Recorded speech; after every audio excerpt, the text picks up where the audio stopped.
예수님의 요단강 사건. 예수님께서 요단강에 가셨을 때에 무슨 일이 있었는지 오늘 말씀드립니다.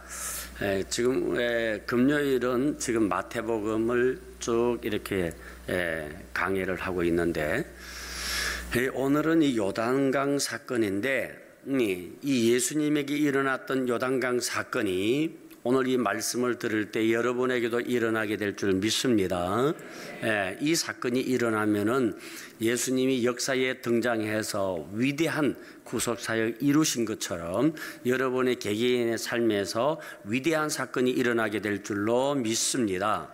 왜 그런가? 요단강 자체가 특이한 강이에요.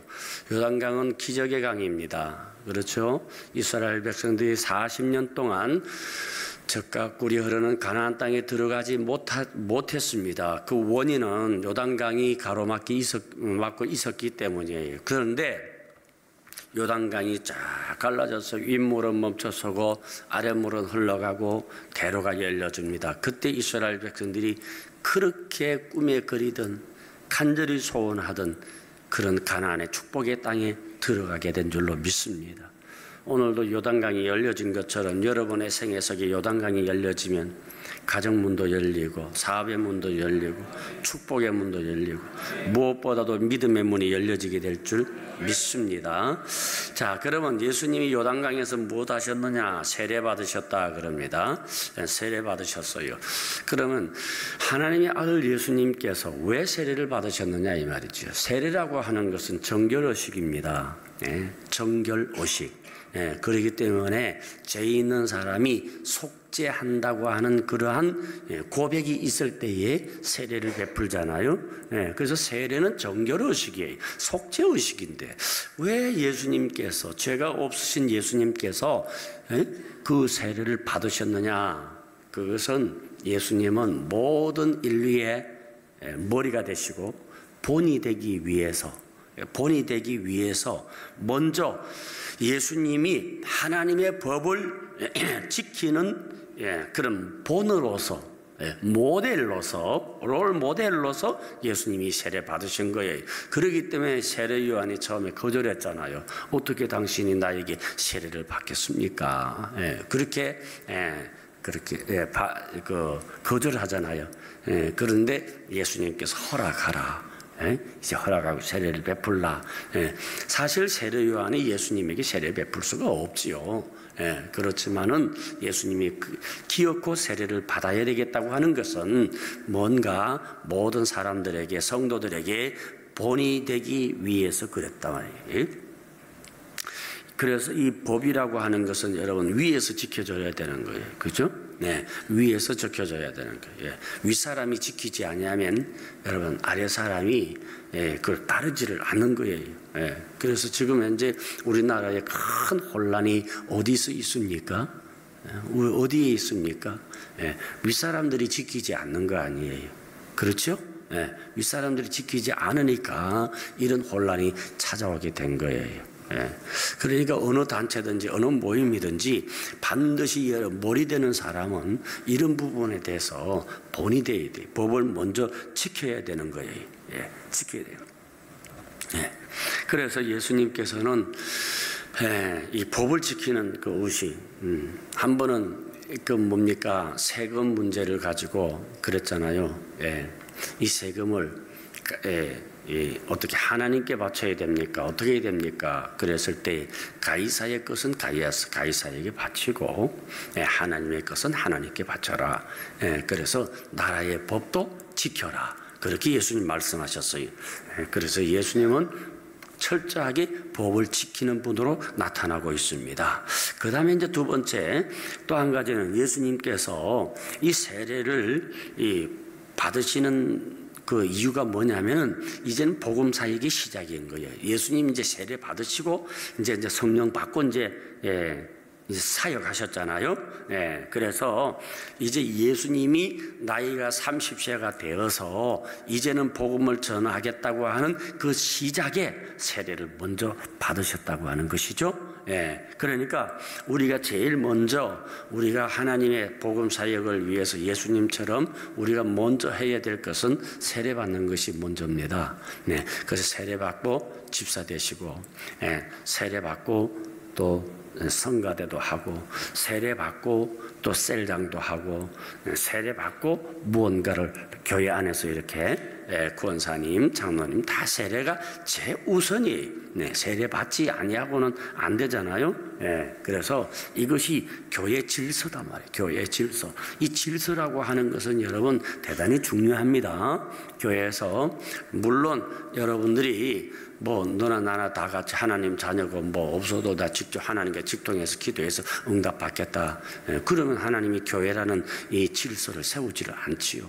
예, 여러분 질서라는 것은 대단한 겁니다. 작은 여러 원자 알갱이에도 보면요, 거기에 양성자가 있고 그 다음에 거기 전자가 이렇게 돌잖아요. 그 작은 우리가 채소 물질이라 그러죠. 채소 물질 속에도 그 속에 작은 질서가 있어요. 그 질서가 우주적인 질서거든요. 예, 질서예요. 그래서 이런 질서를 무시하면 절대 안 되는 거예요.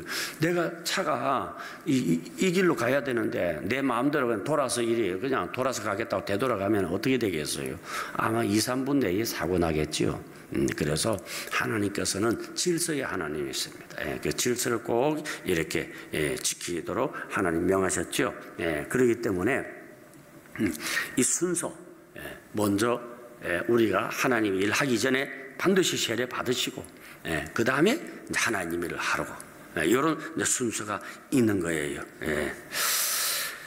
그 다음에 또 한 가지는 세례 요한의 이 세례가 하나님의 뜻이라는 것을 증명하기 위해서 그 당시에 세례 요한이 이렇게 세례를 베푸는데 이게 도대체 어디서 왔는지 회개하라고 하나님 말씀 가지고 외치기는 외치는데 여기에 대해서 마땅한 증거가 없는 거예요. 그렇기 때문에 많은 사람들이 그 당시에 혼돈이 왔잖아요. 세례 요한에게 세례받기도 하고 또 나중에 예수님에게 오셔서 또 세례받기도 하고 왔다 갔다 하는 거예요. 그런데 예수님께서 분명하게 못을 박았습니다. 이 세례 요한의 세례는 하나님으로부터 왔다. 그 증거가 뭔가? 하나님이신 예수님이 세례받으셨잖아요. 그래서 어떤 이 증거를 이렇게 보여주신 거예요. 그래서 이 세례를 예수님이 받으셨는데 이 세례를 받을 때 세 가지 큰 사건이 있었어요. 첫 번째 사건이 뭐냐면은 예수님이 세례 받을 때 하늘 문이 열렸어요.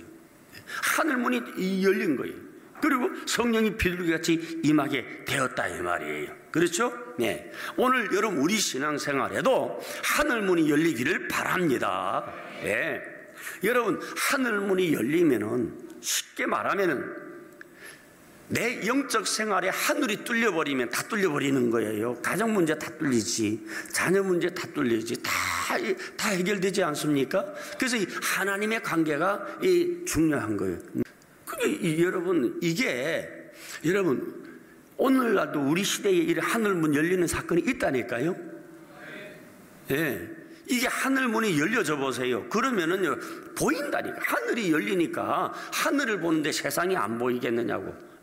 이 너와 나의 관계가 안 보이겠네. 다 보여지게 되는 거예요. 그래서 우리 인간의 모든 문제 극복은 하늘문이 열리는 거예요. 인간의 여러분 문제가 뭡니까? 죽음의 문제, 질병의 문제, 고난의 문제, 그 다음에는 건강, 또 실패, 전쟁. 이게 인간 문제 아닙니까? 그 왜 이런 문제가 있습니까? 하늘이 닫히니까 그렇지. 하늘이 열리면 전쟁이 일어나지 않지요. 하늘이 열려버리면 모든 것이 다 그렇다 이 말이에요. 그런데 그 하늘문이 열린 성경의 내용을 보니까 요한계시록 3장에 보니까 빌라델피아 교회에 대해서 주님 말씀하실 때에 그 말씀이 있더라고. 내 앞에 열린 문을 두었으니 열면 닫을 자가 없고 닫으면 열 자가 없다. 그렇게 말씀. 열린 문을 두었다. 그러니까 교회도요 이 열린 문이 있어야 돼. 교회도 문이 열려져 있어야 돼. 물론 실제로도 문이 열려져야 되고 영적으로도 열려져야 돼. 요즘 교회들 가보면 여러분 뭡니까? 대성전 문은 다 닫아버리잖아요.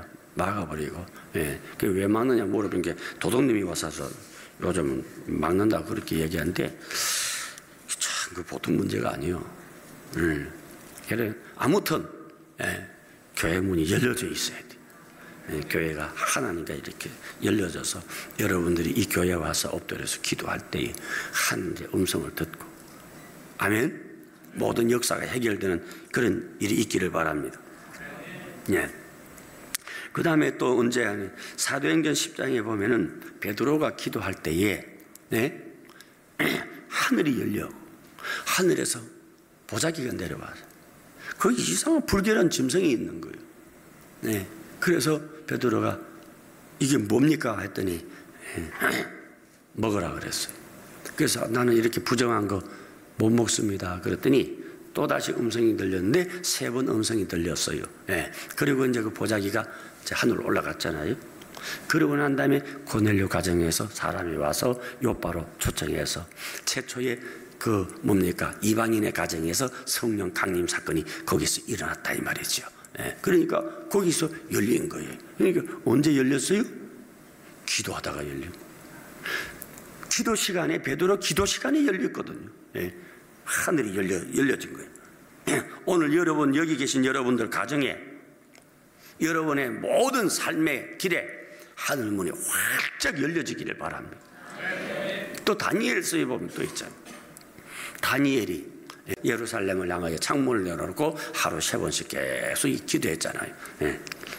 기도했잖아요. 그때에 어떤 일이 있습니까? 다니엘이 그 사자굴에 들어갔어. 그러나 하나님이 다니엘을 건집니다. 그죠? 다니엘을 건지고 그리고 다니엘이 민족을 위해서 기도합니다. 민족을 위해서 간절히 이 민족의 고통을 헤아려 달라고 기도할 때에 하늘문이 열리면서 천사가 내려옵니다. 축복받은 다니엘아, 하늘에 계신 여호와께서 너가 기도하는 첫날부터 내 기도를 들었느니라. 그러나 파사 국군이 나를 막음으로 21일 동안 너가 내려오지 못하다가 군장 중 하나인 미가일이 와서 길을 열어주므로 내가 너에게 이제 왔노라. 그 말씀이 있거든요. 그렇게 보면은 페르시아 국군이 막았다. 여러분, 페르시아 국군이 천사가 내려오는데 페르시아 국군이 막았다? 그 다음에 군대 장관 미가엘 천사장이 와서 나에게 길을 열어주었다. 여기는 여러분 신비로운 역사들이 많이 있어요. 다시 말하면은 이 땅의 사건은 하늘나라의 그림자입니다. 그러니까 하늘의 전쟁이 있으므로 지상의 전쟁이 있는 거예요. 이해가 되십니까? 이렇게 손을 이렇게 빛을 보면은 손바닥이 그림자가 이렇게 보이잖아요. 실체는 하늘의 사건이에요. 하늘의 결과가 있을 때 땅에서 임하는 거예요. 그러니까 여러분 이 땅의 전쟁도 어떤 신학자는 그렇게 해석을 하더라고요. 이 땅의 전쟁이 일어나기 전 그 국가를 지배하고 있던 어둠의 세계에서 영적 전쟁이 먼저 일어나고 이 땅의 전쟁이 일어난다는 거예요. 그러니까 이런 걸 보면은 참 신비롭지만은 아무튼 다니엘이 기도하였더니 천사가 내려와서 응답해 주셨잖아요. 그래서 70일에 민족의 고통이 멈출 것이다. 그렇게 말씀을 했다 이 말이에요. 또 하나는 사도 요한이 반모섬에서 유배받아 당해가지고 기도할 때에 주의 날 하늘이 열려서 음성을 듣습니다. 그래서 너가 본 일과 지금 있는 일과 장차 있을 일을 기록하라. 그래서 기록한 것이 요한계시록이잖아. 그렇죠?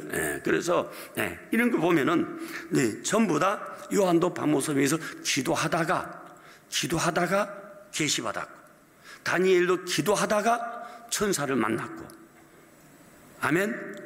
빌라델비아 교회도 교회는 교회로 있다가 받았어. 그게 기도가 아니에요.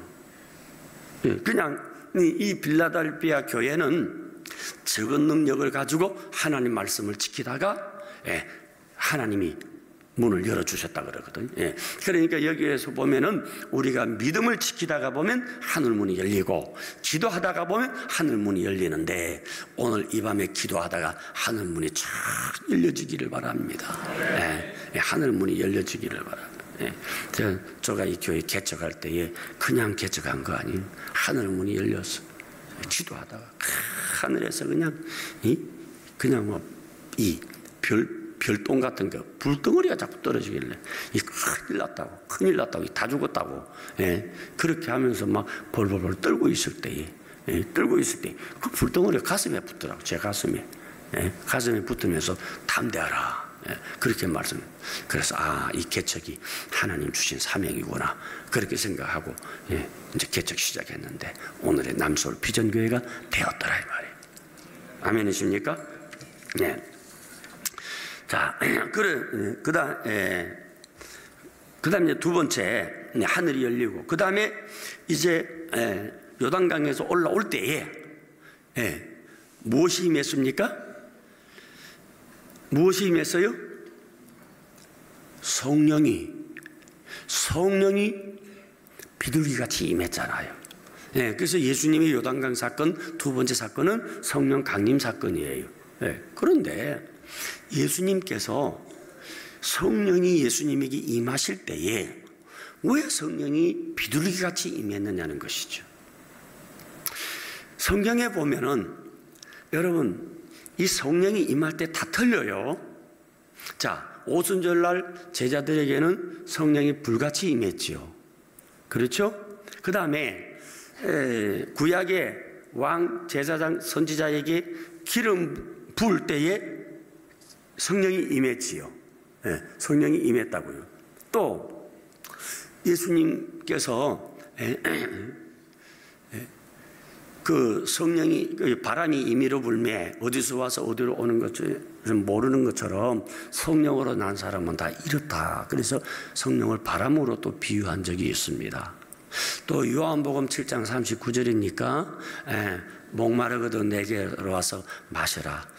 나를 믿는 자는 그 배에서 생수의 강이 흘러나리라. 이는 그의 받을 성령을 가리킴이라. 그렇게 말씀했거든. 그래서 이 물을 또 성령으로 말씀을 하셨다 이 말이죠. 여러 가지 이런 사건들이 있어요. 그런데 이렇게 가만히 보면은 그 성령의 특징을 보면은 성령의 상징을 보면은 그 어느 정도는 알 수가 있어요. 오순절날 마가야 다락방에 제자들에게 이 성령이 불같이 임하고 난 다음에 어떻게 됐습니까? 3,000명, 5,000명, 예루살렘, 유다, 사마리아 확산됐잖아요. 그래서 이 불같이 확 이렇게 확산되는 이 기름, 이러한 사역이 있을 때에 불같이 임하는 거예요. 그러니까 어떤 사람들에게 이렇게 불이 임한 사람이 있죠. 이런 사람들은 사도적 사명이 있어요. 따라합시다. 불 받은 자는 사도적 사명이 있다. 그게 있어요. 그래서 대체로 불 받으면은 복음 증거하는데 능력이 와요. 능력이 온다고. 그리고 그 복음이 강력한 역사를 이제 일으킬 수가 있는 것이죠. 있어요. 그런데 요즘은 이 불이 이 진짜 불이 아니고 가짜 불이 많기 때문에 여러분들이 참 조심을 해야 됩니다. 그 다음에 또 한번 볼까요? 또 성령을 기름으로 표현했잖아요. 그러면은 이 성령의 이 기름 부으심이 임할 때는 어떤 역사가 있었습니까? 왕으로 권세 있잖아요. 제사장으로서 권세 있잖아. 선지자로서 권세가 있잖아. 그래서 이 기름은 능력이에요. 기름 같은 성령이 임하면은 분명히 그 사람에게 강력한 능력의 역사가 임하게 되는 거예요. 아시겠습니까? 이런 역사가 분명히 있어요. 그 다음에 예수님은 그러면 이 성령이 비둘기같이 임했다. 이 비둘기같이 임했다고 하는 것은 그냥 가만히 봅시다. 비둘기는요, 성경에 딱 찾아보면은 창세기에 나와요. 노아가 아라산에 이제 홍수가 이제 멈추었을 때에 창문을 열고 까마귀 보냈는데 안 돌아왔어요. 그래서 이제 비둘기를 보내니까 비둘기가 감람새 잎사귀를 들고 와서 물이 말랐다는 소식을 전했어요. 그래서 이 비둘기가 우리에게 임했다고 하는 것은, 이것은 뭐냐면 분명히 소식을 전하는 거야. 소식을, 무슨 소식을 전하느냐? 비둘기는 평화의 소식이거든요. 예, 그래서 비둘기가 임했다고 하는 것은 평화의 소식. 그래서 예수님께서는 하나님께서 기뻐하시는 사람들 중에 평화로다. 예, 그래서 이 비둘기 같은 성령이 임한 사람들은 분명히 여러분들에게 평화가 강물같이 흘러 넘치게 될 줄 믿기를 바랍니다. 아멘. 예. 그 다음에 이제 비둘기의 특징은 뭐냐면은, 원래 그 유대 나라는 그 부자는 소나 양을 가지고 제사를 드렸는데, 이 소민들은 비둘기 가지고 제사를 지냈어요. 그래서 양을 살 돈이 없는 사람은 비둘기를 가져오라 그래서 비둘기가 제물 됐잖아. 그래서 예수님의 그 사역, 제물 되시는 사역을 상징적으로 보여주신다, 그렇게 생각해 볼 수가 있고요. 그 다음에 또 비둘기 특징이 뭐냐면요, 겸손한 특징이 있어요. 겸손한 특징. 오늘 여러분 주님이 들었던 그 음성 여러분 들으시기 바랍니다. 유명한 신학대전을 쓴 사람 누구지? 아퀴나스. 그래, 아퀴나스. 이 아퀴나스가 하나님 앞에 이렇게 엎드려서 기도했어요. 기도했더니 하나님 음성이 들려졌어요. 아퀴나스, 복받은 자여, 내가 음성을 들었노라. 내가 너의 소원을 들어주겠다. 아퀴나스, 내 소원을 지금 바라라. 그랬을 때 이 아퀴나스가, 주여, 주님이 내게 계시는데, 내가 주님을 받았는데 더 이상 뭘 받겠습니까? 나는 받을 게 없습니다. 또 음성이 들려졌어요. 아퀴나스야, 내가 너에게 복을 주겠다. 무엇이든지 구하라. 주님이 내 속에 계십니다. 더 이상 바라지 않습니다. 주님 한 분만으로 충분합니다. 그 음성을 고백했다는 거예요. 그랬더니 하나님께서 진정 믿는 자다, 너가 정말 믿음의 사람이다, 그렇게 주님이 칭찬하고 기뻐하더라는 것이 그의 글에 나와요. 우리가 정말 여러분 주님의 음성을 듣는 것은 나를 비우면 돼요. 나를 비우면 주의 음성이 들려진다니까. 아멘. 비우시기를 바랍니다. 할렐루야. 기도합시다.